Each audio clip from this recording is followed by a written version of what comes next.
guys, it's Marianne here again.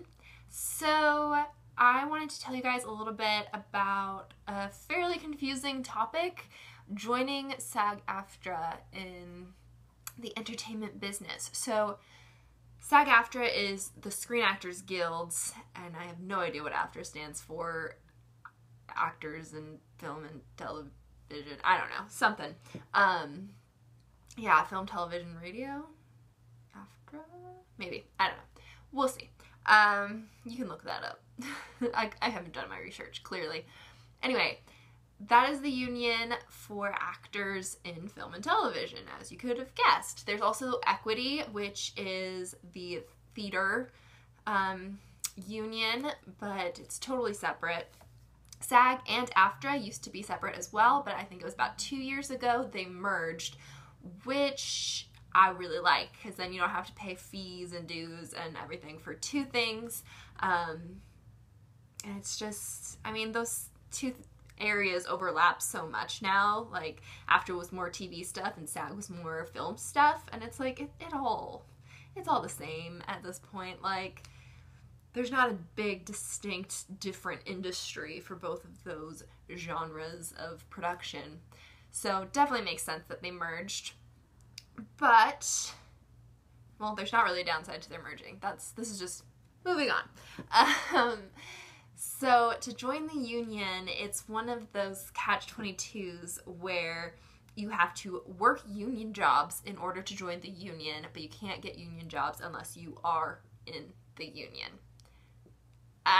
It's like internships or jobs where it's like, well, you have to have experience. It's like, but I need to get experience. You know, like, it's so frustrating. But people do it all the time, and you can too, eventually. It's really just a waiting game. So the way you join the union is, there's a couple different ways. The dream way is to book a union acting job. So on Actors Access and LA Casting and stuff, you can always submit to union stuff. You're a lot less likely to get an audition for those, but you should definitely be submitting anyway, because you never know. You never know. And if you get an audition, it's great. You get a higher rate, and you get what's called a Taft-Hartley, which means like it's straight to being able to join the union. And this is a speaking part in a union production. The other way that I know how to join is to get 3 union background vouchers. So there are 2 different things that you may hear about. There are union waivers and there are union vouchers.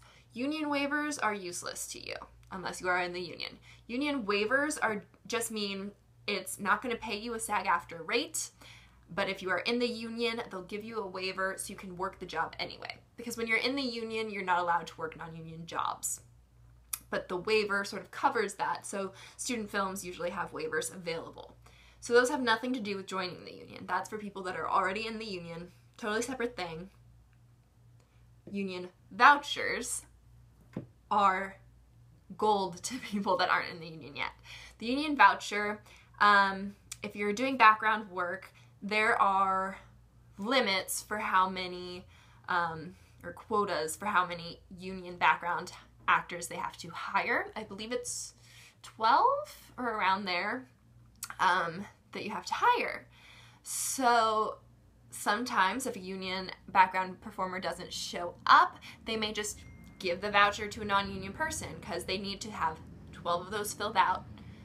So, you know, they gotta do what they gotta do. Sometimes that just means giving a non-union person the voucher. This is where, if you do have ins with background casting directors, it can actually help you. I've said before that it doesn't, but I'm eating my words for that because my cousin who just moved here, their friend has an acquaintance at a booking service, and they were able to just like give them a little tip on how to you know, get a union voucher that day on set. So it can help with that, but you know, not always, so whatever. It's pretty much just a waiting game for being lucky enough to be on a set where the union person doesn't show up, or where they forget to hire enough union people and they start handing them out to people, and then, you know, everybody like is clawing at each other trying to get to the union voucher before somebody else. They always try to sort of keep it on the down low. So the way I got mine, and this is another reason I want you to get experience places other than LA, I was booked on a commercial in Wisconsin, just being a background worker, and it was a union production, so I got my first voucher just from that, working in Wisconsin. So you never know, like, the only reason I was able to get this job was because of the Hulu series I worked on in Wisconsin, Battleground. The only reason is because of that casting director, who was the local casting director. They had a casting director for the principals and then for local hires. The local hire casting director met me, and she offered me this other background work job, and it was a union job. So that was my first voucher. The second one was working on a project that one of my coworkers was doing. He was just doing a small production, and in order to incentivize people to help him out, he made it a union production and had to hire however many union people. You know, it was just somebody else making their own production, and they offered it to people to get them to help out for free. Because there are occasional loopholes where you don't have to pay the union rate, but you still have to do union vouchers. It's so complicated, but you'll understand once you understand, basically. Just keep trying to figure it out, and eventually you will. This is my attempt to make it seem clearer. And my third one was from a SAG New Media production, and this is another important thing I wanted to share, because there are, in the union, there's full budget, big budget productions. There's something called low budget, I think it's called low budget, just low budget SAG-AFTRA productions, and then SAG New Media productions, and that's for like internet projects and stuff like that, web series.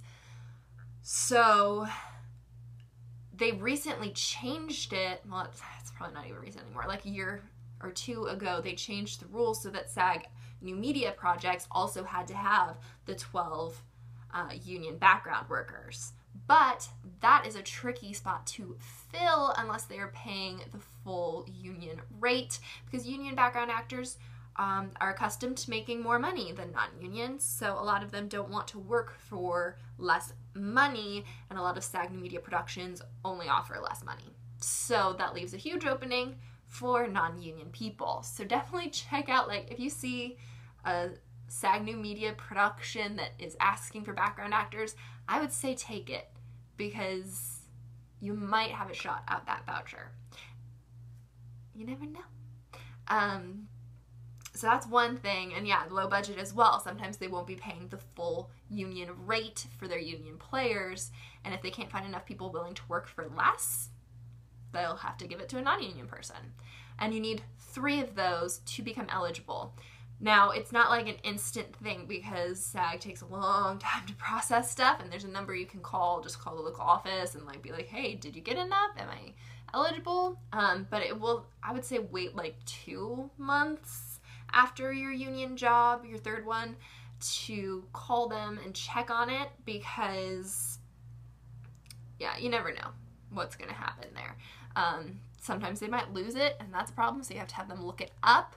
But yeah, definitely give them a little bit of time. It's chaos over there. There's so many people pursuing acting, and there's so much other stuff going on. And joining the union does cost a lot of money, so be aware of that too.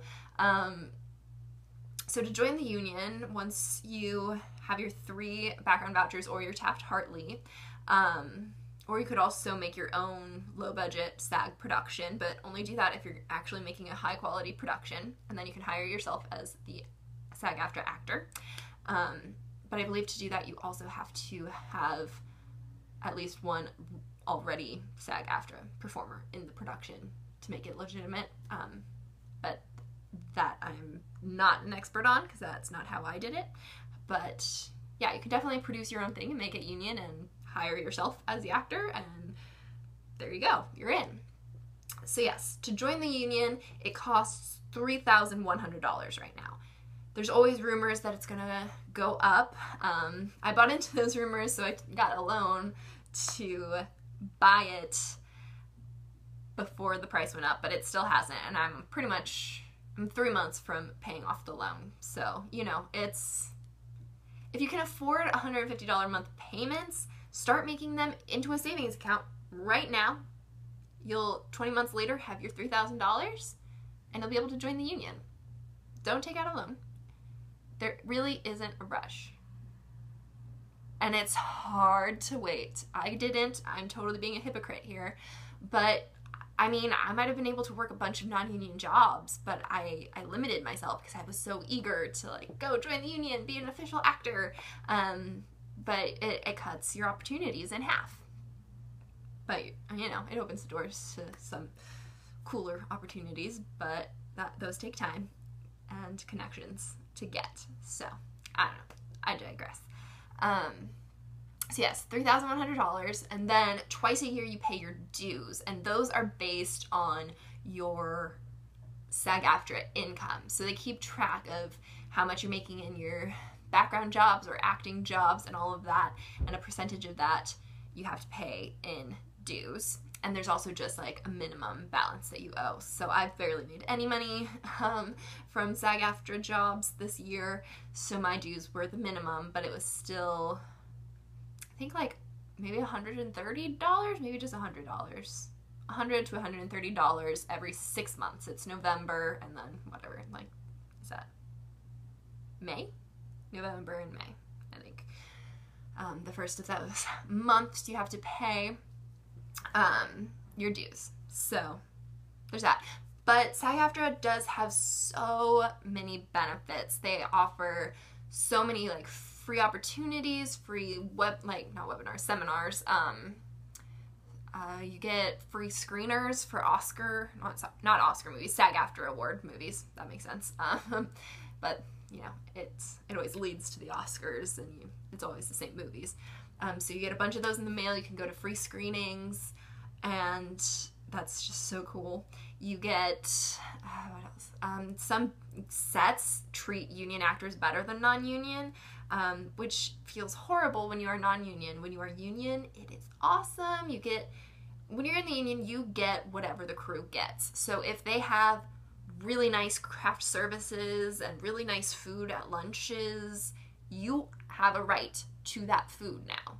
When you're non-union, you don't. So you might get this piddly little craft services table while everybody else is eating all this amazing food. And it's funny because it's always like, it seems like it's free food, and it's like, no, I got this real creamer opposed to the powder stuff for the low price of $3,000. You know, like, we've paid for it. We have earned it. So, you know, it's awesome. It's a great benefit to be treated more human on set.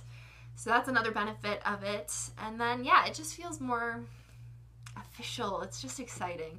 So be patient. It can take years to get 3 of the background vouchers, which is frustrating, but it will happen if you keep doing your background work, or if you know, make your own production, stuff like that.